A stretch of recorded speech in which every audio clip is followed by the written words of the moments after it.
Hello and welcome to Berks Nature and You. My name is Tammy Shimp, VP for Development and Community Relations, and we're continuing our conversation about water. Water. We launched a program a few months ago called Inside Our Watersheds and are focusing on this whole topic of water education. We speak to tons of adults and children about watersheds, trying to teach you about where your water comes from, where it goes when you're finished with it, and how to help protect it. Water is such an important resource, and we're here to help you learn more about that. So, with me today is Michael Griffith. Michael is on our staff team at Berks Nature. He's our Watershed and Education Specialist. Thank you for being here. Thank you for having me. And today we'd like to show you how we take our water message into the classroom.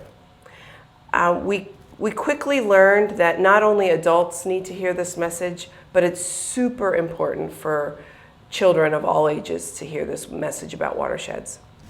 And we've had such a terrific response. Michael is almost always booked with going to schools. So we'll tell you a little bit more about that.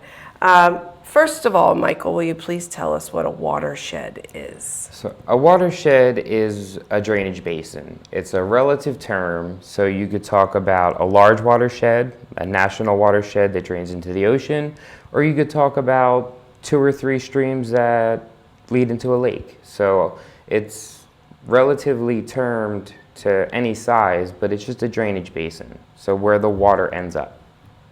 Okay, where the water goes. We have some tools that help teach people about watersheds and how they become polluted. And one of our tools is this, I can pick this up now, right? It's a 3D landscape model. It's called this one's called a mini Enviroscape. But it's a pretend town. And looks a lot like you would find in Berks County. There's some agricultural land, there's a development, there's a lake that happens to be a drinking water supply, there's a golf course, there's a factory. So it represents a little bit of everything, and that's a lot of what Berks County has.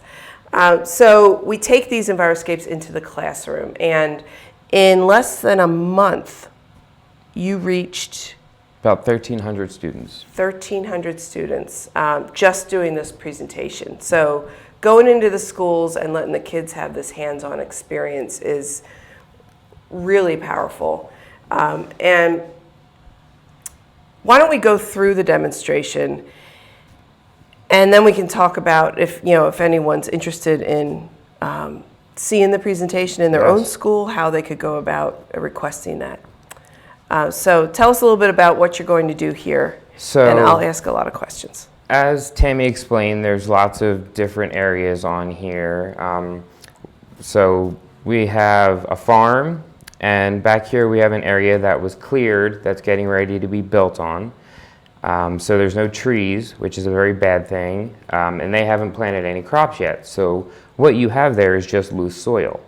So I have some hot cocoa powder here that represents soil, and we're just going to dump it where there's brown. And it'll be in areas where there's not brown, and that could be because of wind. There's other ways it moves, but eventually water will move it a lot more, and we'll demonstrate that. And why, okay. Go ahead. Why is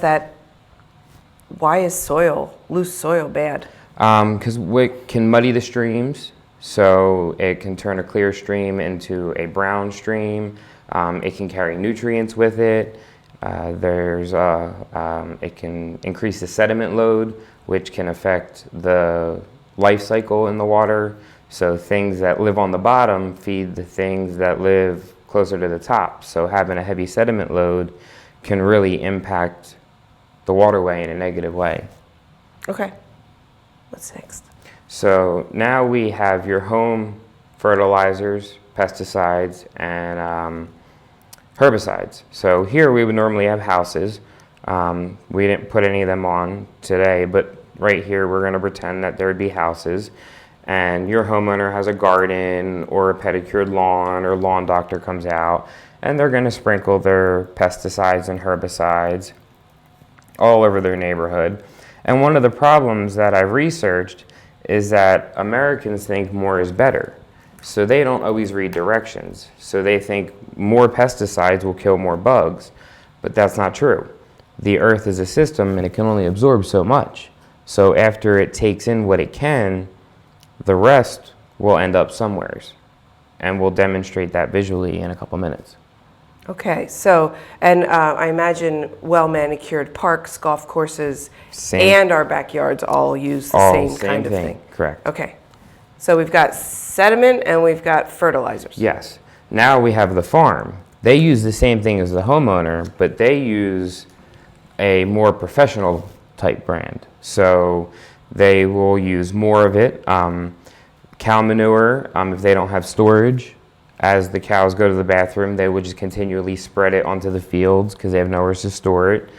So one of the things we do as Berks Nature is try to help farmers find places to store it or build places to store it. So this would represent the professional grade fertilizers, pesticides, and herbicides. And this is going to go only all over the farm.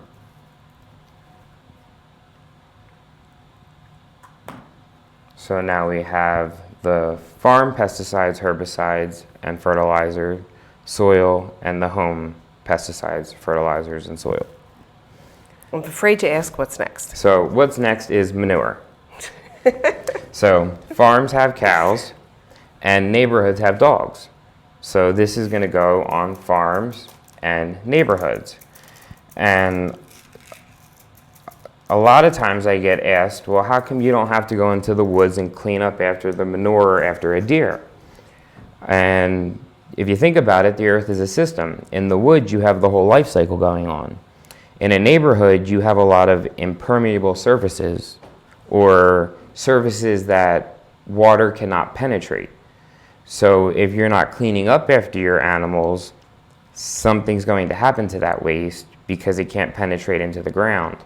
And again, we'll see visually how it enters the waterway once we get to the rain.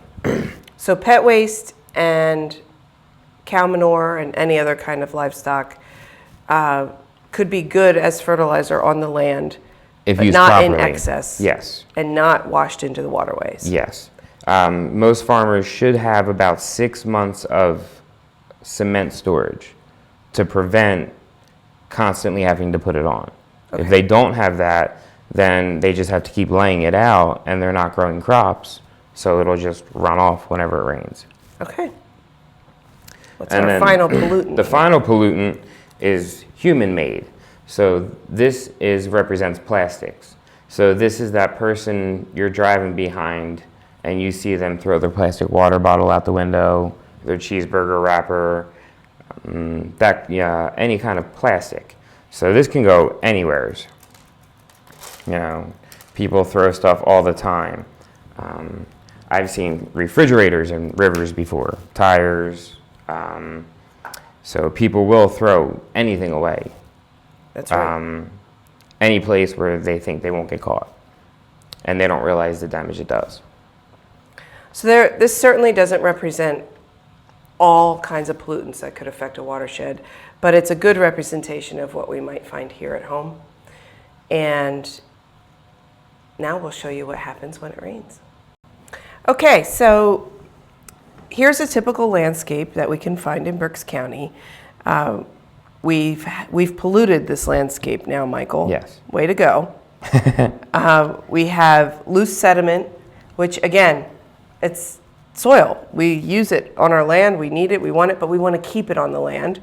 We've got fertilizers, the kind we use at home in our yards, in our parks, in our schools.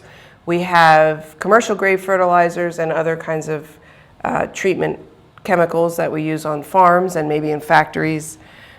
We have animal waste in the form of doggy waste or cow manure, and finally plastics. Yes. That just litter plastics. Which you can see are already in the water without anything being done. So now it rains. We're having a big, big rainstorm, as we often do. And when we're driving down the roads, we're not often thinking about what happens when it rains. But everything that we do on the land, eventually makes its way to the water. right, every action you do on the land ultimately affects the water. You can see the color change.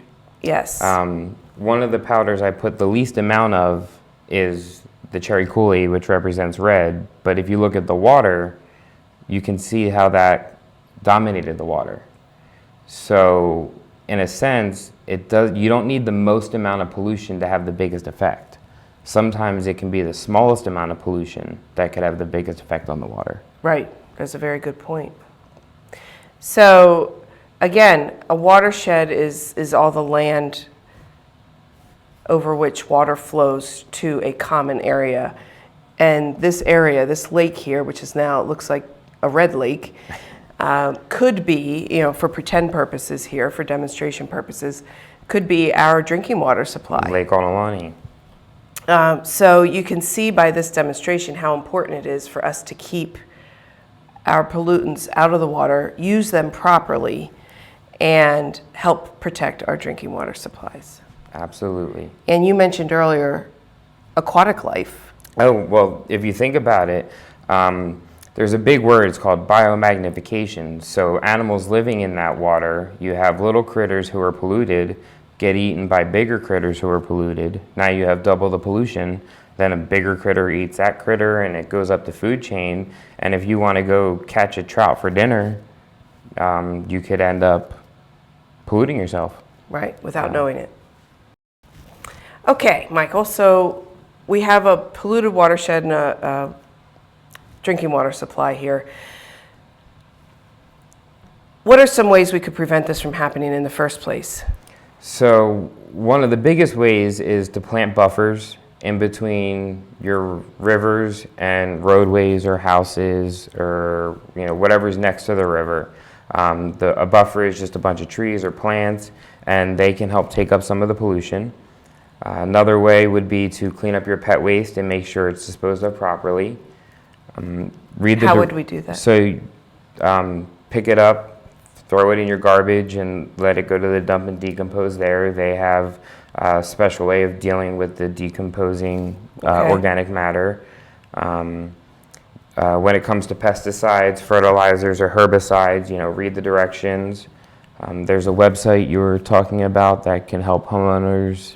Yes, our county has a very good hazardous household waste collection program. So if you go to the Solid Waste Authority for Berks County, if you Google that, they give you dates throughout the whole year where they collect those harmful things that you have at home that you don't know what to do with. There are free collection programs. Like batteries, refrigerators, and things like that. Yes, there might be charges related to appliances and batteries and such, but there are safe ways to get rid of them locally. Obvious thing, don't litter. Don't throw your cheeseburger wrapper out the window. Don't throw your single-use water bottle out the window. Some pretty obvious things you could do to help. Or pick it up if you see it. Yes. And with the farms, it's a little more difficult because they have just, it does take a lot of money to build storage units and make sure it's all done properly. But as our organization continues to do what we do, we're trying to help that and get that movement going with the farmers.